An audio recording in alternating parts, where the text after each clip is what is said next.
Hey guys, we're going to be going back to the Rafflesia trial for another all mission clear. This time we're going to be swapping it slightly to not use Olive. I got some comments saying what if I don't have an EX3 Olive and I can't really copy the EX3 Olive clear, which makes sense. She's a brand new unit, just came out, and for the old clear you kind of needed EX3 Olive to do it exactly the way I did it. So we're going to be using Starlight Elena instead. She does not need EX3. EX2 will work okay for this. That being said, Chizuru kind of a little bit important for this clear. And then if you wanted to, you could do a 6-person clear. You could add, Mughal of Narshi Mog into that last party slot, and that'll speed up your damage dramatically. That can get you the 15-turn clear if your damage is a little bit lower. And then you could drop Mog and go back and do like a long clear with 5 units. That way you can get all mission across 2 rounds. But we're going to do all missions at once with this party. So it's still pretty similar to the other clear. It does still basically rely on Emperor because he is literally the only 160 wind and peril in the game. In the future, we should get upgrades for Zidane. That gives him a 160 wind and peril. Or we should be getting Tulian for the 160 Earth and Peril. But for now, Emperor is the only really good option. Although you could use things like, a weaker Imperil plus Mog, but whatever, we're doing with this party. That being said, this is going to be a sort of RNG clear, because with this strategy, I could not fit Charm Immunity on Elena, so we have to buff it. Also, because we're not using Olive, Emperor has to also use regular breaks more often to keep up full uptime on attack and magic breaks. It's going to be very stressful on Emperor. He's going to be very, very overloaded for actions, but that's what we got to do.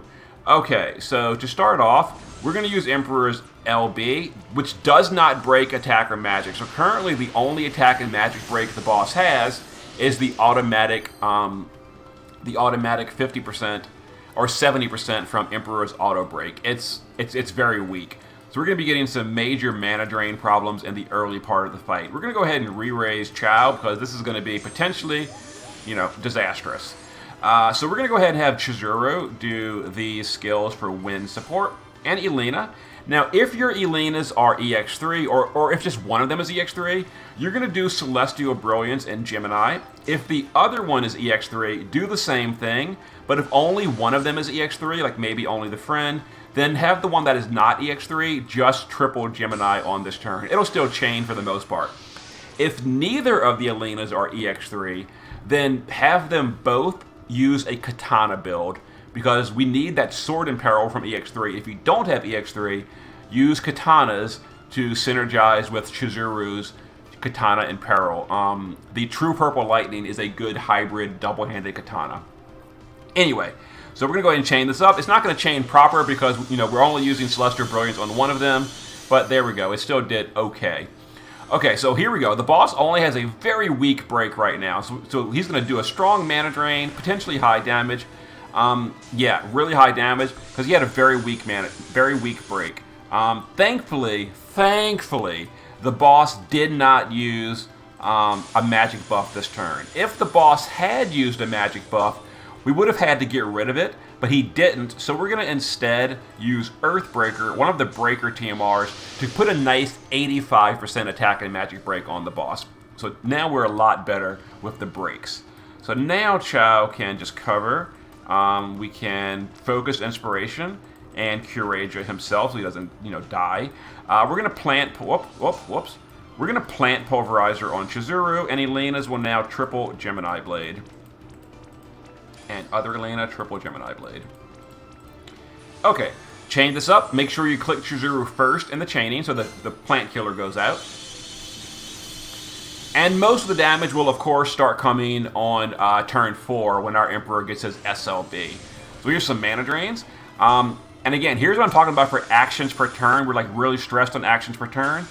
We can't let Emperor die. If he dies, we basically lose his SLB cooldown or countdown, so we have to cure his damage over time this turn, which really sucks, meaning we have still not buffed Charm Immunity. On the Olive clear, we didn't care because we were Charm Immune from gear. On this clear, we are not Charm Immune from gear. Meaning if the boss does charm, it's kind of over. So hope the boss doesn't do charm. Let's have Chow just put up buffs again and re-raise himself. Chizuru is now going to shift. This is what I was saying. This clear is a little bit RNG. Because, you know, because Emperor is so totally overloaded on actions he has to do. He's got to cure his imperils. He's got to cure his own damage every time. He's got to break the boss, SOB when he can, remove the attack and magic buff, as well as buff charm immunity. I honestly probably should have put Chow on Lakshmi and had him do charm buff immunity, or charm buff duty, but I just couldn't fit it. Alright, we're going to SOB Emperor, so now the damage will improve quite a bit. Let's see, let's reload this. Chizuru will Devastating. And go ahead and deal some better damage. Next turn, when Chizuru's LB is ready again, we'll do even more damage. It'll be real nice. Chow can cover Most Loyal and re-raise himself. Okay. So currently we're getting really lucky that the boss is not using his magic buff, because Emperor has literally not had a free turn yet this entire fight. And there's the magic buff. Okay, so once again, we're in kind of a pickle. Damage over time, and then peril. We can't. If Emperor dies, his SOB goes away. So we have to do this. Okay.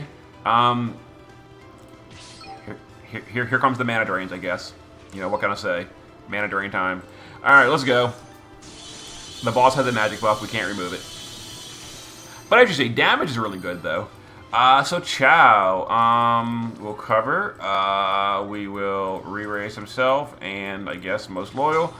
And here comes the powerful mana drain. Hopefully Chow counters a lot and we'll be okay, because we could not remove the magic buff. This is gonna hurt like a lot.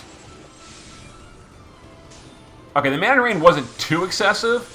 We don't care about Emperor's mana because he has Philosopher's Stone on. He's gonna always have mana no matter what. That wasn't too terribly bad.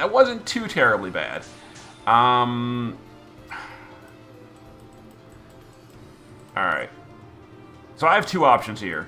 I can buff Charm Immunity, or I can remove the magic buff. I think buffing Charm Immunity is going to be the safer route here.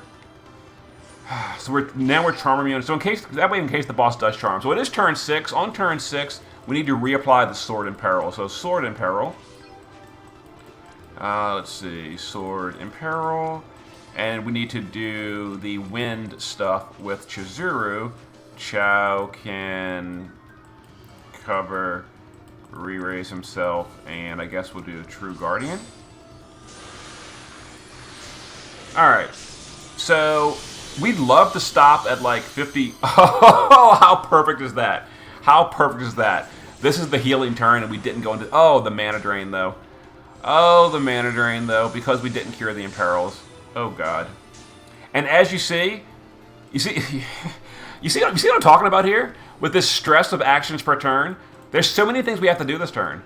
Thankfully, Emperor is not freaking imperiled, but he is damaged over time, but he's not imperiled, so he's not going to die. So we don't have to dispel him.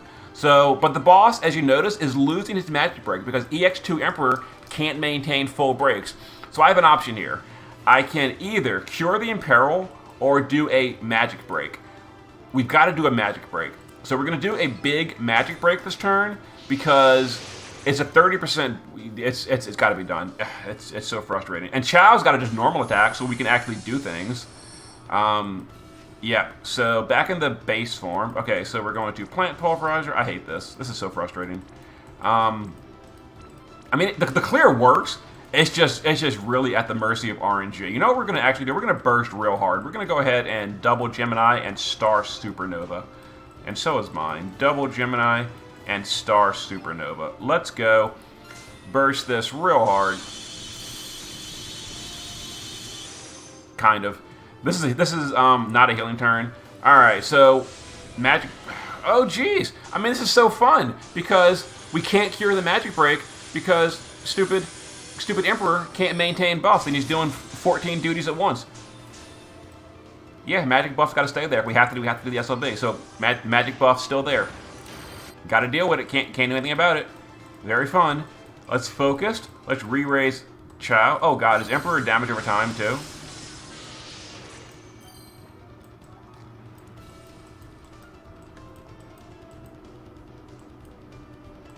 And Emperor is going to die here. Thankfully, this is the turn he did SOB. It's okay if Emperor dies here because he just did the SOB, but we have to re-raise him. How's Chow's? This is. I'm tempted to not even post this clear because it is so stressful on actions, and I hate it. I hate it. We have to re-raise Emperor because he's going to die. We have no time to cure him. We have to cure Chow or he's going to die, and we have to do Focus Inspiration or Chow's going to die. This is fun. This is fun. Okay, turn 8. What are we doing on turn 8? We're going to shift Chizuru and do her SOB. Thankfully, the DPS are just kind of doing their own thing and not really caring so much about this because we did counter on Chow, so the mana drain wasn't that big of a deal. Also, the Dazzling Demoness card makes mana kind of like a whatever. But yeah, we once again, we can't cure the Magic Break. We're not Charm immune. If the boss does Charm, it's still game over. So this is still RNG. There goes Emperor. Come on back. Okay, there goes the mana. Oh, there's all the mana. All the mana. Awesome. Thankfully, Chow's going to counter, though, because the boss did do some attacks on Chow. So, Chow counter. Okay, we're fine. We're fine on mana. Mana's good. Okay, the magic buff is wearing off. Thank you. Emperor just died, so we can now buff Charm immunity in case the boss does Charm. Okay, so that's one issue sort of kind of handled. Let's cover Most Loyal and True Guardian. So we're for the moment, okay. Turn 9. That's a devastating slash term. Alright, let's burst. I think turn 9 is a healing turn. I don't remember. So the boss might heal here. Does Chow have re-raise? Oh god, if Chow doesn't have re-raise and the boss does the big imperil, no, he's fine. He's fine. Okay. So we just did Charm immunity. Emperor is imperiled, but not damaged over time. The boss did the magic buff. Thankfully, I can get rid of that magic buff. Get rid of the magic buff right there. Boom. Done. Handled. Okay. Turn 10. Turn 10 is a burst turn. Turn 10 is a burst turn. Yeah. Let's burst. It'd be great if we could go all the way to 10%. Beautiful. Outstanding. We're going to get a turn 11 clear. That's awesome. That's super awesome. That was really good variance, too. Oh, my God. That was great variance. How's Chow's re-raise? Doesn't have re-raise. Alright. Re-raise Chow. And some immunity buffs. Okay. So, here's the last turn of RNG. Please don't do Charm. If the boss does Charm, I'll be in trouble. I don't think he did Charm. I don't think he did Charm. So we're good. We're good.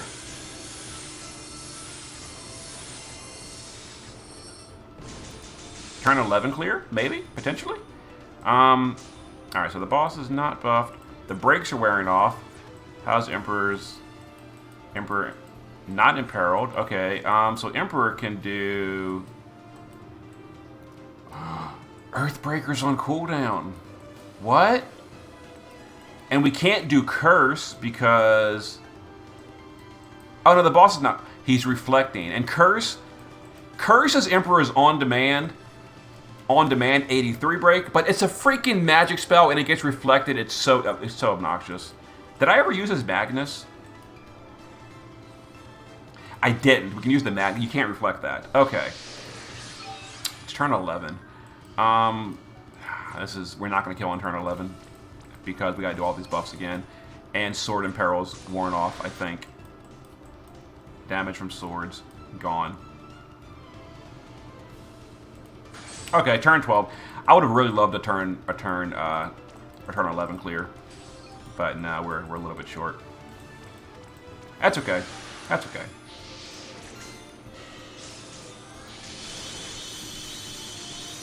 Yeah, a little bit short.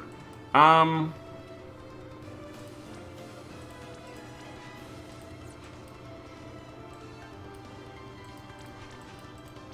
wait a minute, what am I doing? What am I doing? Cover, re-raise self. Okay. Hopefully the boss won't use Charm here. If he does, we'll feel dumb. All right. And that's a win.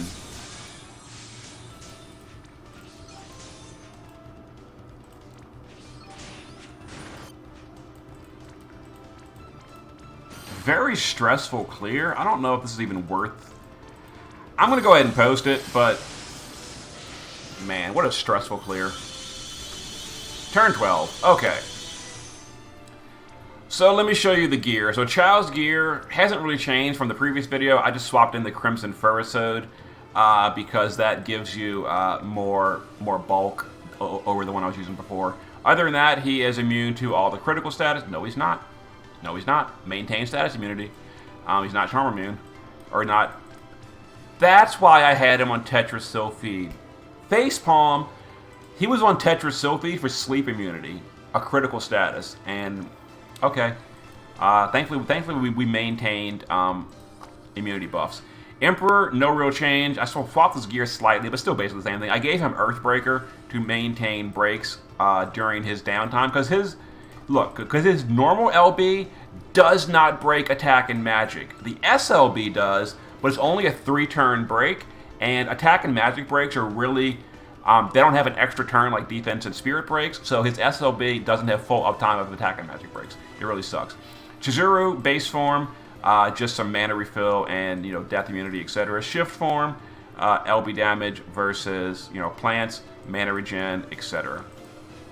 Elena, double-handed sword build, and again, if you don't have a double-handed sword, if you don't have any EX3 Elena, go with a katana build. Death immunity, chain cap up, double hand, plant killer, intrinsic. She kind of needs the dazzle card. I know everybody hates the dazzle card. 275 plant killer, and there we go. Not charm immune. If we had gotten charmed, big sad face. And then the friend, Gert built me one, identical build. Literally identical. Every single slot identical. There you go. And maxed out. Okay. So there it was, and thanks to, I don't want to call all the people, a lot of people built me an Elena. Gert was one of them. Also, yeah, a lot of people built me an Elena. I don't want to call them out because then I want forgetting somebody and thanking them. So thank you to all the people that built me the Elena. There were like 6 of you. So I appreciate all of you, but Gert popped up first. And there we go. So once again, Chizuru was in a mostly supporting role. Look at that damage. That is like neck and neck, flawlessly perfect, exact same. That is awesome. I have never seen 2 damage dealers over a 15-turn fight have that close of exact damage to each other. That is so cool. That is so cool. Anyway, there was the all mission clear. So again, you can also add Moogle Mog to that empty party slot, and that'll give you, a lot more damage. And then you can go back for a slower clear. Also, if you don't have Chizuru, but you do have the Elenas, you could, for example, let me show you.